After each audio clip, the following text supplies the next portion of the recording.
Ed Gonzalez, Harris County Sheriff. I'm just going to go around real quick to make sure we get everyone introduce themselves. Not everyone's going to speak, but U.S. Marshal. Howdy, T. Michael, that's T. period, Michael, M-I-C-H-A-E-L, O'Connor, O' capital C-O-N-N-O-R. I'm the U.S. Marshal for the Southern District of Texas. My name is Josh Wright. I'm the Chief Deputy U.S. Marshal for the Southern District of Texas. With U.S. Marshals. James McIntosh, Assistant Chief Deputy, Houston, Texas. Troy Fenner, Houston Police Department. Jimmy Paul, Assistant Special Agent in charge with the FBI in Houston. And we have Chief Vasquez with the Harris County Sheriff's Office. At this time, we still have an active standoff. We're still trying to resolve the situation peacefully out here and give the suspect every opportunity to turn himself in peacefully. We're doing our due diligence, working very hard. We understand that there's a larger community out here as well, so try to make sure we keep everyone safe. Earlier this afternoon, into the early evening, our investigators, multi-agency investigators working on this case since yesterday, it's been a long 24 hours, made their way to this location as a possible address where suspect Green could be located at. As they began to make contact with individuals at the house, they determined that he was indeed possibly in the house. As they began to make entry into the home, they were greeted by gunfire.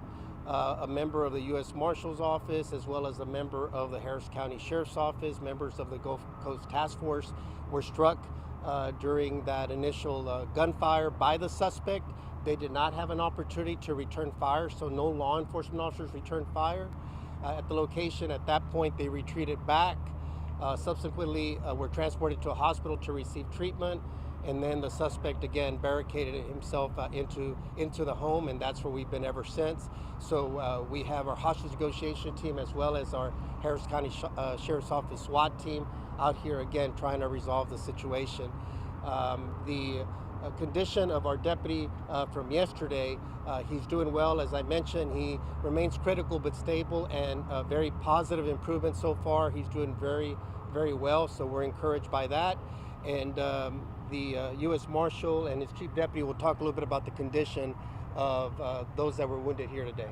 Well, as you can see, unfortunately, we've had a few of these conferences or press releases, but I cannot not express enough to you the support of state, federal, and local agencies, not just the Gulf Coast Task Force, U.S. Marshal team members, but I mean everybody showed up, and we're out searching for this individual. Fortunately, we had a lead to come to this residence. As they tried to go in, he fired upon them upon entry. Of course, they all retreated. And as he mentioned, the sheriff's deputy, he was first in line, so he got a few rounds, but he's doing well.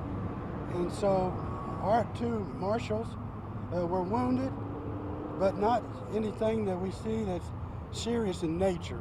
We're just glad that they were able to retreat and allow the sheriff's office and their SWAT team to take over the scene at this point. So I'm going to let Chief Deputy give you a little more details as to what went on. Okay, thank you, Marshal. So the Marshal and I, my Assistant Chief James McIntosh, we just left the hospital where we have two of our Deputy U.S. Marshals that are assigned to the Southern District of Texas. Both of them are in good spirits. They're receiving medical treatment and they're recovering. One of those deputies received a gunshot wound to the lower leg. The other one received shrapnel to the upper arm. We anticipate that they'll fully recover and they're in good spirits. Family is surrounding them, and we're keeping them in our thoughts and prayers. You may want to tell them where they're from.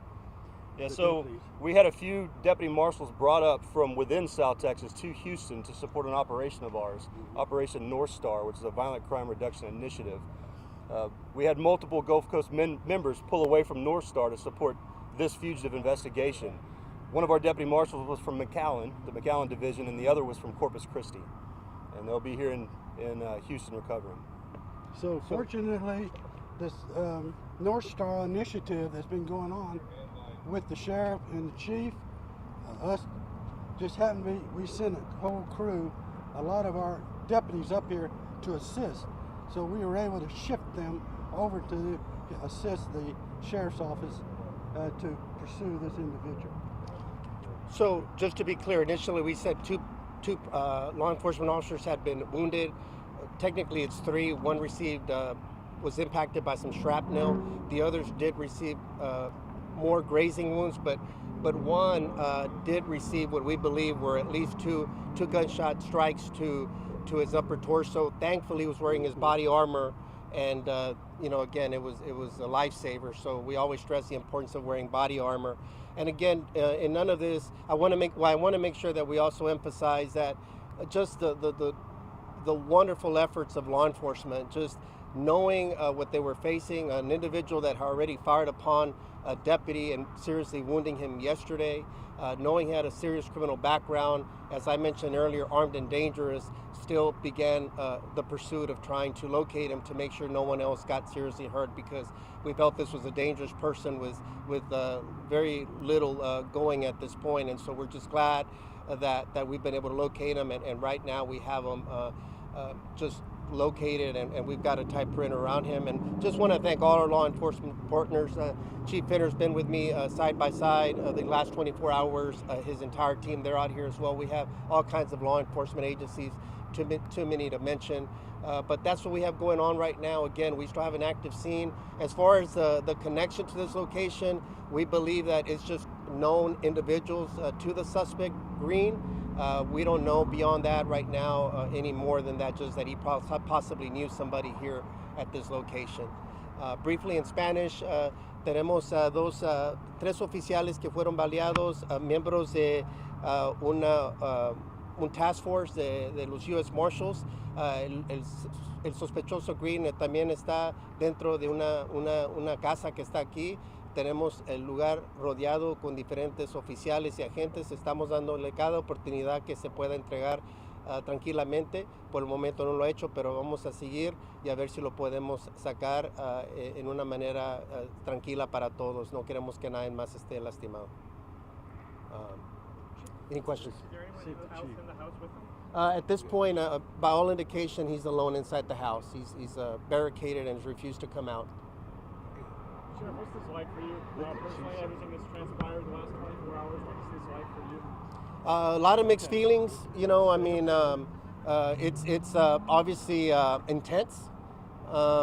We have one eye trying to make sure that our deputy's recovering. We've given those updates throughout the day. We have an entire team carrying him, making sure his family's okay. So that above everything is making sure he's okay. But beyond that, the concern of wanting to make sure that the community at large isn't harmed by this individual. People have already been hurt, seriously hurt, and we didn't want any more innocent people hurt by this. And so again, I want to commend my Harris County Sheriff's Office family and all law enforcement here, HPD, the marshals, and everyone for their selfless service and putting themselves out there in harm's way. And hopefully, and as I said earlier in a post, that I had full confidence in the Sheriff's Office, my team members, and all law enforcement. It was just a matter of time, and it looks like we're getting close to that reality. So, well, but you know that the worries of a family member, what we were able to do, they were in condition to where they were able to call. That's the first thing I asked them when I got to the hospital. Have you been made contact with your family? And they have immediately. Secondary, since we got one from McAllen and one from Carpus, we immediately dispatched deputies to transfer them up here with their families at the hospital. Has the suspect said anything to you guys, like during the negotiation? I don't want to divulge too much because again, it's still an active scene. So want to make sure that we're protecting our people out there that are on the front lines right now. So we understand we've established that he's inside the home. We're giving him every opportunity to come out peacefully.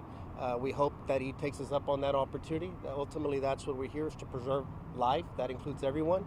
But it's a dangerous situation, weapons involved. Again, we know he was armed, and again, at least 3 or 4 law enforcement officers have already been injured by this individual. And like I said, he's armed and dangerous. Algo así decía usted, es un vecindario muy grande. ¿Cómo está la gente allá adentro? ¿Cómo están garantizando la seguridad? Estamos tratando de proteger todas las personas alrededor. Eso fue uno de nuestros primeros actos. Estamos tratando de proteger a la comunidad. Obviamente, si hay algo de peligro, pero está contenido. The question was, how are we protecting the other residents? We've We've canvassed the area, try to protect all residents, secured as best we can the perimeter, but again, don't want to divulge a lot of our tactics out there, just that we feel confident we have them contained and there's no threat, as I mentioned earlier, to the larger community. Sheriff, can you clarify, so now it's 4 law enforcement officers? Three were received direct strikes. The other one was from the shrapnel, but he was injured. ¿Puede actualizar esa información en español, por favor, que estamos en He's vivo going to para clarify Telemundo? real quick. So to clarify, our task force it's a mix of the best and brightest law enforcement professionals across the state, the country. And so on our task force, we have sheriff's deputies, we have city detectives, we have state. And so we had 3 that were injured. We had 2 deputy marshals, one of which was shot in the leg, the other received shrapnel. And then the third was a task force member of ours, a longstanding task force member, and he received some rounds to the vest and a grazing wound to the back of the shoulder, and is expected to fully recover. Those were just this afternoon, correct? Yes.